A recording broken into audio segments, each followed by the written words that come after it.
Continuar aqui, né? Vamos entrar aqui no terceiro capítulo, só para a gente finalizar logo esse cronograma aí, a gente entrar na terceira unidade, né? Vamos aqui, os conflitos bélicos, né? Ou seja, vamos ver aqui o terceiro capítulo. Observem a explicação e observe a leitura e eu vou explicando, beleza? As guerras de procuração. Vamos lá.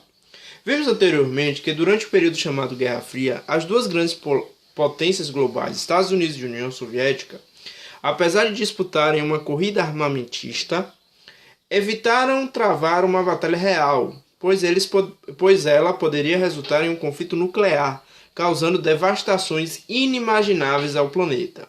Entretanto, os dois países tiveram diversos conflitos políticos e ideológicos enquanto tentavam expandir suas esferas de influência no mundo. Por isso que a gente vai dizer que a Guerra Fria é uma guerra ideológica, né? Porque não houve realmente um embate entre as duas grandes potências, né? Não houve o grande conflito armado realmente, físico, entre as duas grandes potências, entre Estados Unidos e União Soviética. Isso não aconteceu, né? Não aconteceu muito por conta de que elas tinham a noção de que um conflito nuclear, já que as duas tinham uma bomba nuclear, poderia ter resultados inimagináveis para o planeta, né? Vamos lá, continuando. O fato de não disputarem uma guerra entre si não impediu que as duas potências se envolvessem em guerras indiretas, ou seja, ocorreram conflitos na Guerra Fria, mas não ocorreu um conflito entre as duas grandes potências, que isso fique muito claro para vocês. Eu não estou dizendo aqui que não ocorreu conflito, não ocorreu entre as duas grandes potências, entre Estados Unidos e União Soviética, mas eles participaram de conflitos indiretamente, como a Guerra do Vietnã, como a Guerra das Duas Coreias, né? Ou seja, houve conflitos, mas não entre as duas grandes potências, certo? O fato de não disputarem uma guerra entre si não impediu que as duas potências se envolvessem em guerras indiretas por meio do apoio a outras nações. Esse tipo de combate é denominado guerra de procuração. Ou seja, o que é uma procuração? Uma procuração é quando você passa o direito de algo que você tem direito de fazer para alguma pessoa fazer por você. Como, por exemplo, deixa eu ver aqui, resolver alguma coisa no banco, né? Você não pode ir, aí você passa uma procuração para uma pessoa próxima de você da sua confiança, né? Você passa uma procuração para essa pessoa resolver para você. A guerra de procuração é mais ou menos isso. É quando ocorre a guerra entre capitalismo e socialismo com o apoio dos Estados Unidos e da União Soviética, mas eles não participam diretamente. Eles apoiam outros grupos para que possam fazer isso. Eles estão passando uma procuração para outros países. É o caso da Coreia do Sul com a Coreia do Norte, Vietnã do Sul com o Vietnã do Norte. Por isso que é chamado de guerra de procuração. Vocês não batem de frente um com o outro, mas vai lá mandando outros, né? Influenciando outros que façam isso, certo? E aconteceu, por exemplo, na Grécia, na Coreia, no Afeganistão e no Vietnã. As duas mais famosas aí talvez seja a Guerra da Coreia e a Guerra do Vietnã, né? Mas ocorreu também um conflito na Grécia e também no Afeganistão, certo? Vamos lá, a Guerra Civil na Grécia, vamos dar uma olhada aí, né? Durante a Segunda Guerra Mundial, a região dos Balcãs, né, que é a região ali da Grécia, é considerada estratégica. A Grécia foi invadida pela Alemanha, Itália e Bulgária. O monarca grego foi exilado e toda a resistência contida. O Partido Comunista do país conseguiu, nesse contexto desfavorável, mobilizar uma grande quantidade de cidadãos e pressionar as forças de ocupação. Ou seja, a Grécia ela chegou a ser invadida porque aquela região ali dos Balcãs, né, Península Balcânica, por isso que é chamada dos Balcãs, a região da Grécia, né? Essa região ela foi invadida pelos alemães, pelo eixo, né? Aquela galera ali do eixo, Alemanha, Itália, Japão, aquela região, porque era uma região estratégica. Se você observar no mapa, ela é uma região bastante estratégica, né? Então, o monarca foi deposto, mas ocorreu um movimento de resistência, né? E esse movimento de resistência foi feito pelo Partido Comunista do país grego, né? Continuando aqui. Em 1941, os comunistas criaram a Frente Nacional de Libertação, EAM, sigla em grego.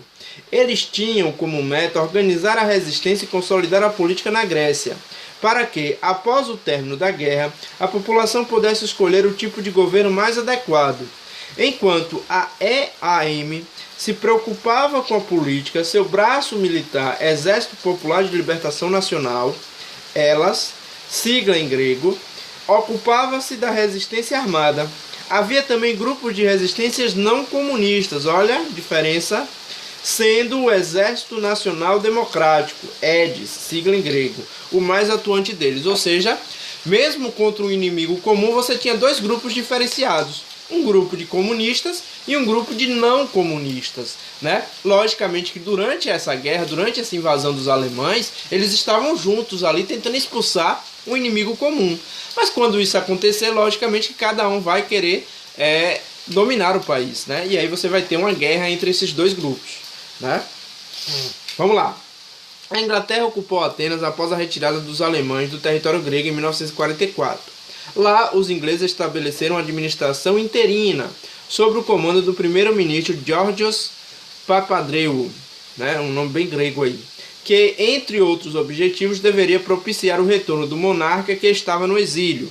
Ou seja, a Inglaterra, que era aliada, né, expulsa os alemães da Grécia e acaba administrando por um certo período, até que eles falam que o rei, né, que era a monarquia ainda, a Grécia nesse período, precisa voltar. Né? Vamos lá. O primeiro-ministro, temeroso do poder que os comunistas tinham, ordenou que elas se desarmassem para que a EM continuasse a participar da política do país. Ou seja, existia um medo aí do comunismo. Né? Lembre que a Inglaterra ela é capitalista, né? O grupo se negou, afirmando que só faria se todos os colaboradores do nazismo fossem destituídos do poder. A Inglaterra, porém, considerava que naquele momento o embaixador britânico ordenou ao governo grego que todas as manifestações de oposição fossem silenciadas, ainda que se fizesse necessário o uso da força, ou seja, um autoritarismo aí. Com isso, em dezembro do mesmo ano, durante uma passeata comunista, a polícia grega, com apoio de soldados britânicos, abriu fogo contra os manifestantes, matando muitos deles. Ou seja, é aí que se inicia a Guerra Civil Grega, né? Quando comunistas vão ali fazer uma passeata pacífica e são alvejados por tiros da polícia grega e também do exército britânico, né? Da Inglaterra que estava lá. Durante o primeiro... Aqui, cadê? Matando muitos, eu me perdi aqui. Sim, matando muito deles. Durante o primeiro ano da Guerra Civil, os comunistas conseguiram apoio tanto da União Soviética como da Iugoslávia e controlaram o norte da Grécia.